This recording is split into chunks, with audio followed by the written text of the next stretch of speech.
We are on the west coast of Mexico, at the edge of a tropical rainforest where man lives with few of the benefits of our technological age. Here in Mismaloya, primitive, sometimes savage nature still dictates the course of man's survival. For some, however, this virgin country offers a welcome invitation to danger and romance.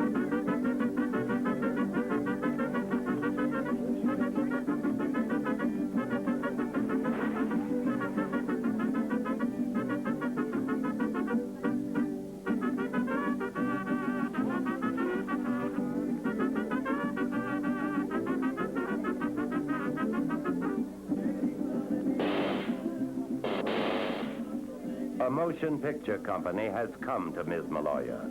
It will spend several months here in an attempt to bring authenticity and conviction to a fictional story of love and lust. It will also spend more than $3 million in an attempt to guarantee the film's commercial success. This is the story of a motion picture company on location.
The upheaval of their primitive way of life began 6 months ago with the arrival from the mainland of 250 laborers and 75 burros.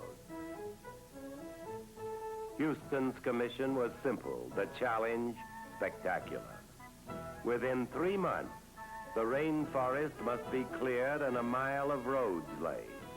Permanent housing and commissary facilities must be built to handle 110 members of the production. Electricity and hot water must be introduced to the area. And the major set, built of stone, brought in like all materials by barge and delivered by burro. The Herculean task was completed on schedule and without mishap. Hundreds of Mexican laborers had constructed a real practical world in which to live. Now, within that world, artists and technicians gathered from many countries must create a work of the imagination. American playwright Tennessee Williams is the author of this work, whose imagery Mexican cameraman Gabriel Figueroa is photographing. Basil Fenton Smith records the sounds and words of the story, played against the sets of art director Stephen Grimes. And the bilingual production manager, Clarence Uris, directs the overall mechanics of the production.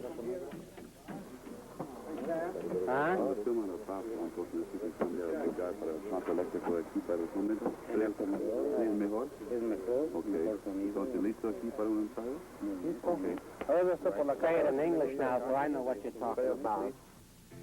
Richard Burton portrays the film's central character, that of a defrocked minister adrift in Mexico.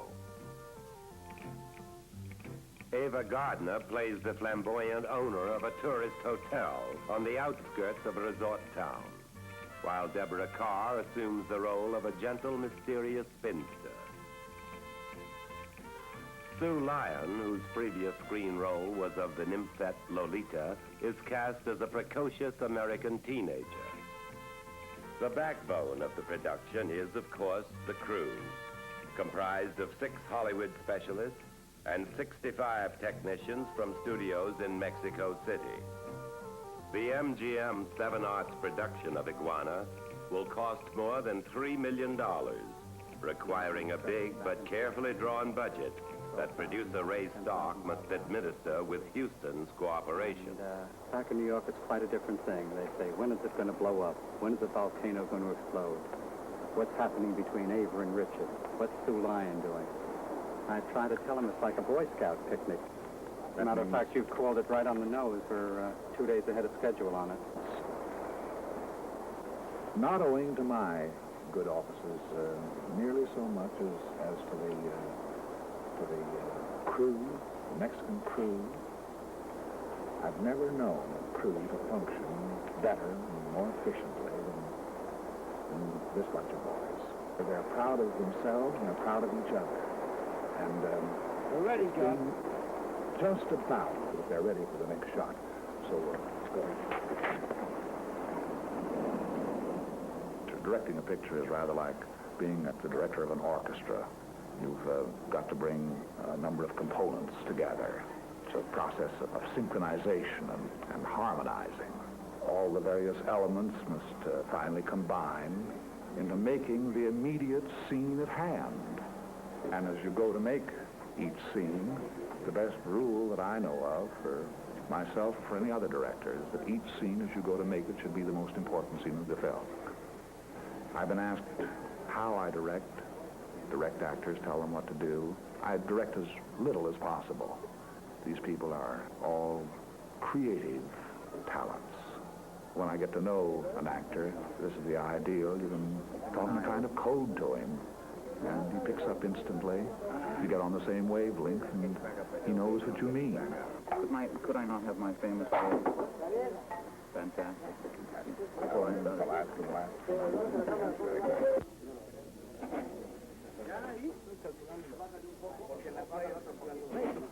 Richard, Deborah, hey. John, they're ready. Richard, Deborah, we're ready if you are. Silencio, por favor. Todos, silencio. Sound rolling. Hold it, hold it.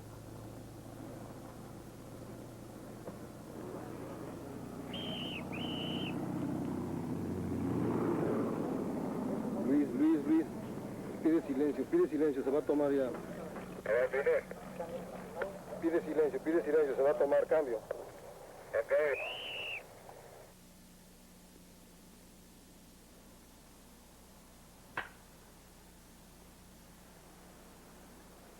That should be something of an eye-opener for you, Mr. Shannon. Fantastic. Yes, Mr. Shannon, fantastic is what it is. You were building your nest, and you didn't even know it. Goodbye. Let me drive you into town. No, thank you. I'd prefer to walk. What you could do for me, though, is have my luggage sent in after me. Oh, I almost forgot.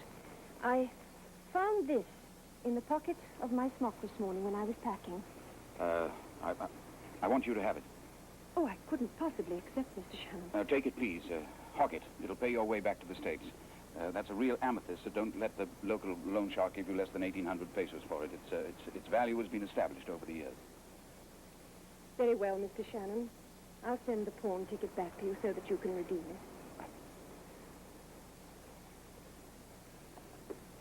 it. Miss Jokes.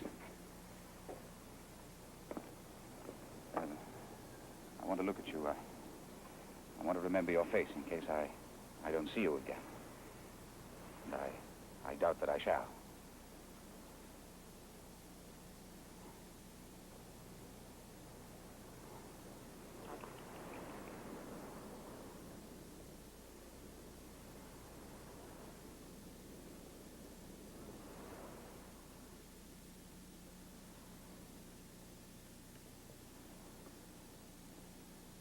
Cut. All right. Una hora para comer, señores. Lunch for an hour. Apaquen los generadores. Vámonos. Vámonos.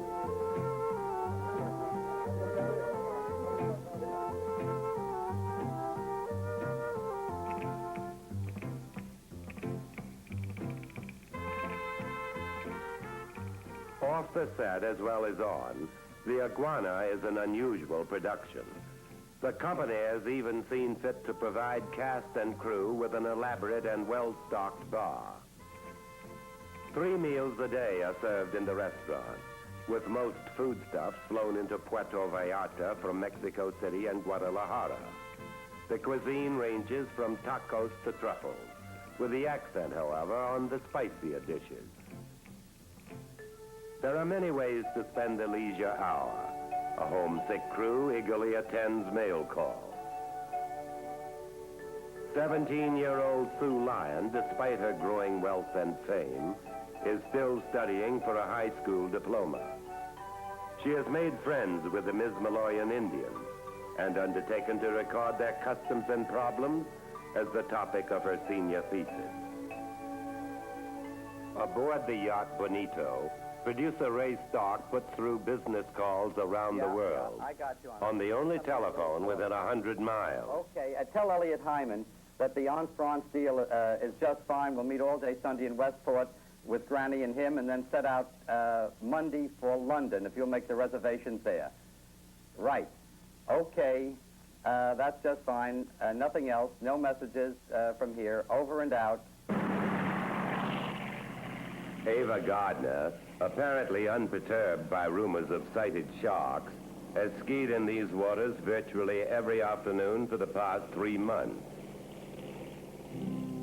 During this off hour, John Huston prepares to meet more of the complex challenges in the Night of the Iguana. He remains a calm, aloof figure, as befits the creator of this unique, if transitory, world. Efficient filmmaking in mountainous, sun-baked Mismaloya demands 2 special ingredients: improvisation and sweat. Tons of cable and equipment have been shuffled back and forth many times during the past 10 weeks without complaint. The extraordinary Mexican crew has given Huston a degree of cooperation virtually unprecedented in the film world. Here, gaffers and cameramen, grips and electricians, sound men and prop men all pitch in for the big move.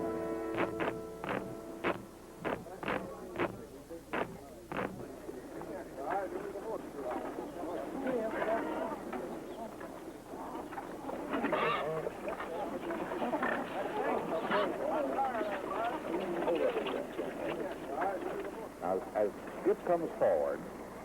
Skip comes forward, you drop her. You drop her. Now, Skip, pull back to throw one at Fidel. Yeah?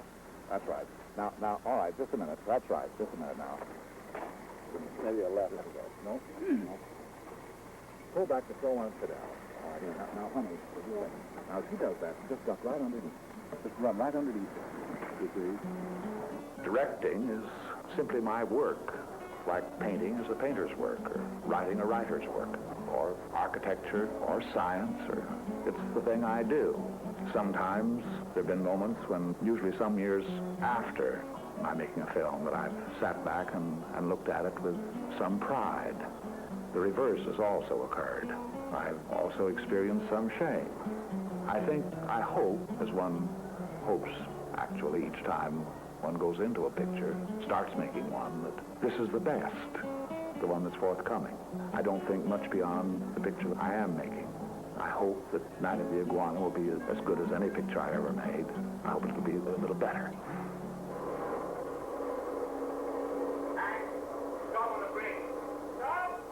While a silent scene is being filmed on the beach, Burton redoes some previously recorded lines of dialogue to improve their sound quality.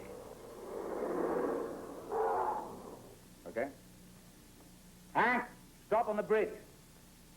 Yeah, on the bridge. Hank, stop on the bridge. Yeah, on the bridge. After each day's shooting, the exposed film is flown to Mexico City, processed, and returned to editor Ralph Kemplin.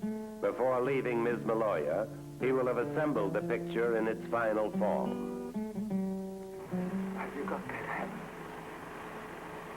Yes, Grandfather. All of you. Every minute. The war.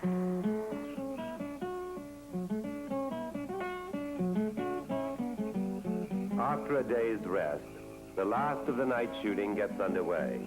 Actors report on the set at 5:30 and must plan on looking wide awake until 2:30 in the morning.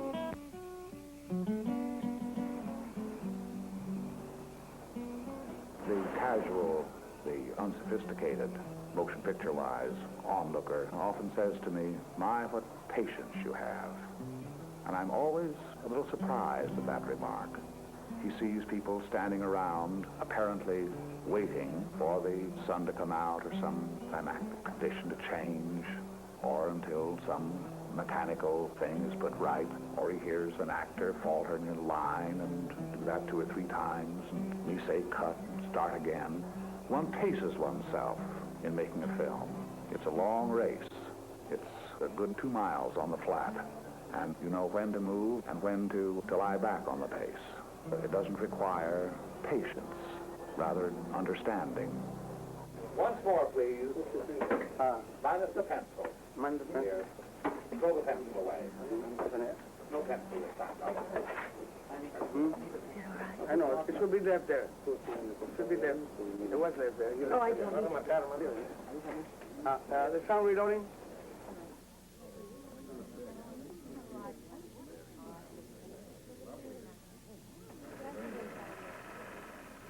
One looks at rushes the same way a writer reads over his work of yesterday in order to proceed on to the work of today and tomorrow. You see your mistakes, you get clues, indications of good lines to pursue. I don't mean written lines, but I mean directions. You see something that an artist does that you can draw on, magnify, extend. You see your own mistakes. This is very important. With the idea of, if they're serious enough, then you go back and remake the scene. I've made 2 or 3 such mistakes in this film, and I'll go back and make the scenes over. But in the frightened heart of me. Have you got that, Hannah? Yes, Grandfather. All of it. Every word. And it's finished? Yes. Finally finished? Yes, finally finished. Is it good? Beautiful, Grandfather. Oh, Grandfather, I'm so happy for you. Thank you for writing such a lovely poem. It was worth the long wait. Can you sleep a little now? I'd like to pray now.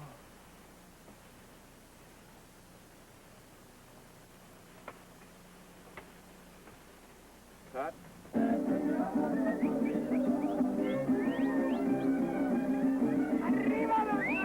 Filming of The Night of the Iguana is completed on schedule. Now ensues the traditional climax to a motion picture production, the cast party.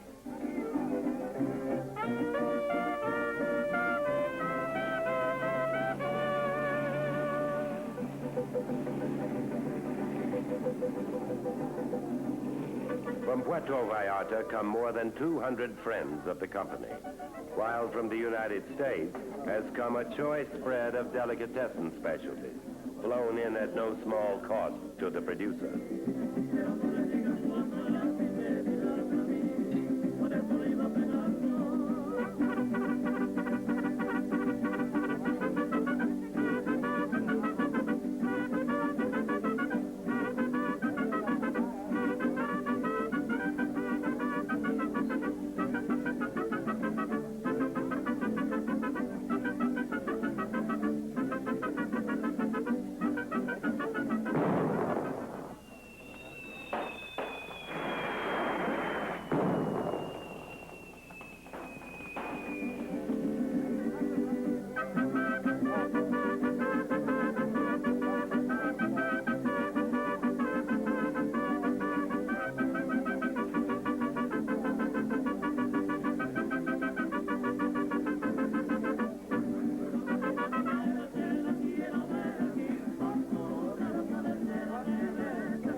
last shot of the film has now been made. We're all about to go our separate ways home. There's inevitably a moment of sadness attached to this final moment of film. You've lived in a world, in a very private little society. If all has gone well, as it certainly has in this instance, why, there's some pain attached to the moment of separation. You'll never make this film again. All of you will never be together again. But when you've made as many as I have, why, you learn to accept this with some philosophy. After all the cutting and the editing and the dubbing and scoring has been done, and final release print is turned out, why, then I go on to the next picture. It's going to be Genesis, the first chapter of the Bible.